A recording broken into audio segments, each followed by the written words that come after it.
তার মধ্যে সব ভালো সব খারাপ হতে পারে না, ভালোটা হতে সত্য। আমরা সেই কামনা বাসনায় নিজে বুঝতে পারছো কি হচ্ছে মাইকটা অজ্ঞাত বশত যে সমস্ত পাপ কর্মে লিপ্ত হচ্ছে, সে সমস্ত পাপ কর্মের মধ্যে অজ্ঞাত পাপ কম, জ্ঞাত পাপ বেশি। কারণ আপনি সারাদিনের কথা মিথ্যে কথা বলেন, আমি জানবো না, আপনি আমাকে বলছেন, কিন্তু আপনি নিজে জানেন।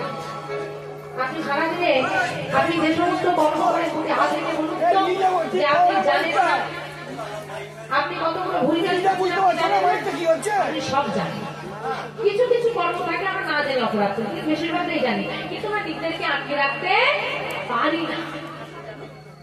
যে আটকে রাখতে দিচ্ছে না, আমি জানি না এতে হাত দিলে হাতটা উঠেই, তবুও আমি নিজের হাতটাকে আটকে রাখতে পারছি না, সেই আগুনে গিয়ে দিচ্ছি।